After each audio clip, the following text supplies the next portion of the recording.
Hey, how's it going, everybody? It's Mike here. Hey, listen, I found a video that was shot a couple years ago by Tramp Scotty. Most of you know who he is. We were in Sturgis, and we met up with Lord. Lord was the driver for Janis Joplin. In the song Mercedes, she mentions him in the song. But anyway, this is Tramp Scotty's video. I just happened to be there when he shot it, and I hope you guys enjoy it.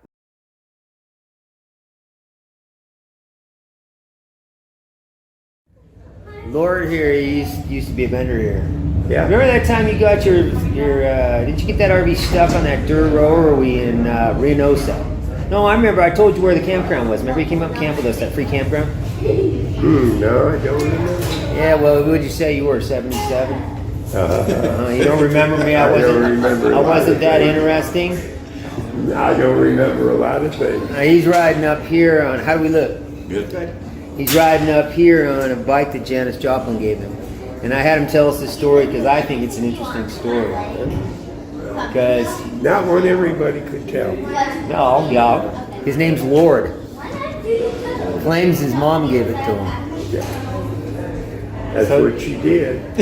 And why, I don't know. So tell me the story about the song.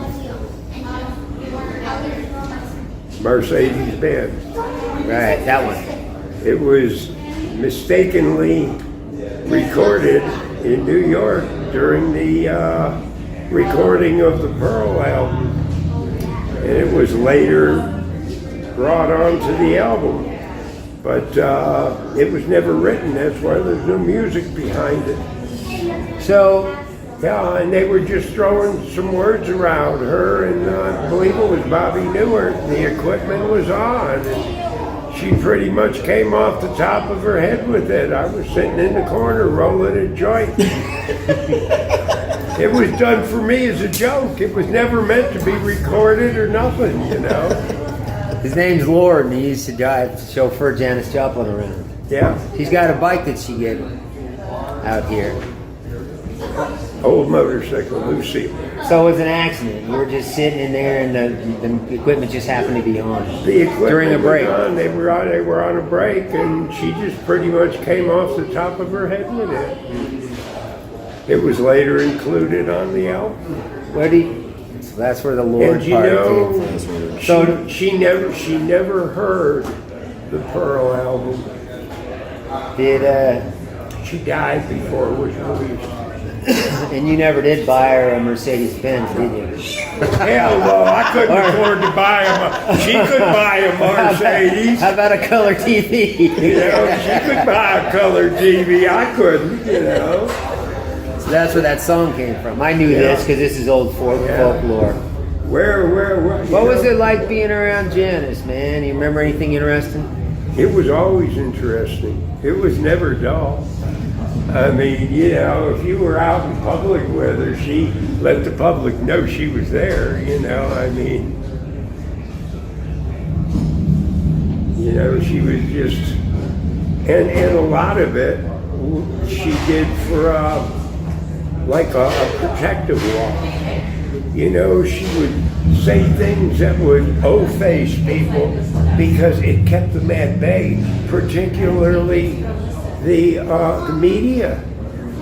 I mean, you know, they'd come out and say something like about, you know, you don't look so good today, and she'd come off with something like, yeah, I didn't get laid last night, you know, and then they'd go, oh, you know, and it's just like she did an interview with Dick Cavett. And by the time that interview was over, Dick Cavett wanted to crawl underneath the rug, man, you know. And she came out and did a song. And he started his interview talking about he knew all the hip sayings today and yada, yada, yada, and just kind of get your motor running. And she looked at him, and he was wearing these two-tone style Pat Boom shoes. And she looked at him and she said, yeah, I can tell you're a real swinger by the shoes you wear, you know. You know. Or he asked her if she ever did any shows there in you know, when she was going to college, she comes back with, yeah, every time I walked up and down the aisles, you know, and, you know, you never knew what was going to come out of her mouth, you know. Kind of a loose cannon, huh? Yeah, but she did that because it O-faced people and it kept them back away from her, you know, and, but in private, she was really kind of a little insecure, you know, because when she come off stage, it was always, did they like me? Did I do good? You know, she wanted reassurance, you know, and How long were you hanging around with her, man? 5 years. 5 years? 5 years. You must have known her pretty good. Yeah. Yeah. She was pretty, she was fun. She was a good girl. She bought you this motorcycle, huh? Yeah. Used to have a sidecar on it. Sidecar got away from me. What happened? I got into a bad situation and I needed the money. I sold the sold it. sidecar. Yeah, I sold it. But I tried to find it, but that's unfindable. But for all the bikes you ever had, you kept this one, because I seen you go through half different bikes. Oh yeah, no, this one I'll never let go of this one. This when I leave this world, my ashes go in the seat post and it goes to a museum. No one will ever own it. I had a friend of mine told me he was going to be buried with his motorcycle, and I told him, You don't bury the motorcycle, ain't dead.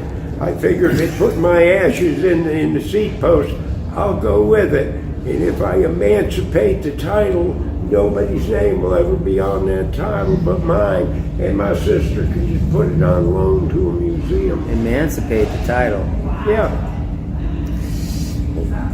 Well, my buddy said he was going to be Means you buried with his bike, and I told him I was going to come to his funeral so I could know where my new bike was coming from. You might dig it up, huh? So then he decided that he was just going to be buried in his front cylinder, and I said, well, he's going to be, putting his cremated. I said, well, then they could bury you with a post hole digger. Yeah, they could.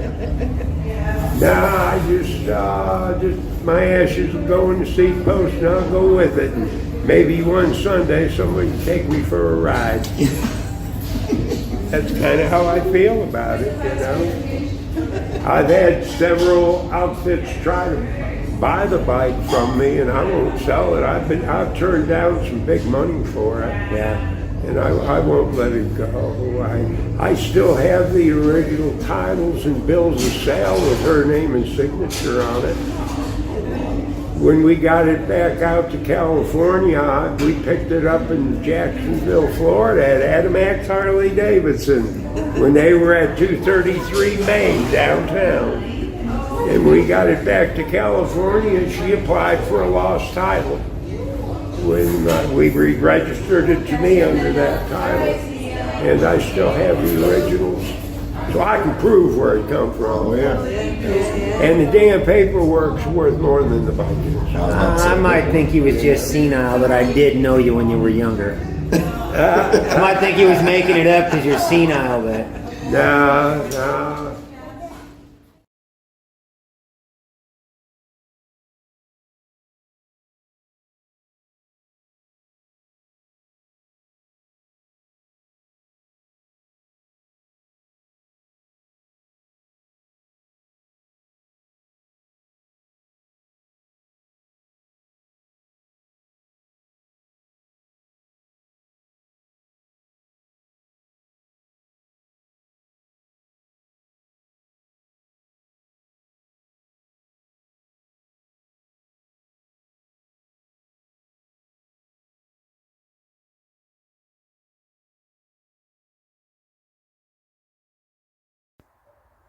So I hope you enjoyed the video.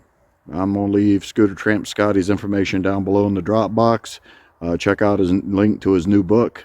And yeah, man, just keep watching. We got more to come. Thanks for watching, everybody.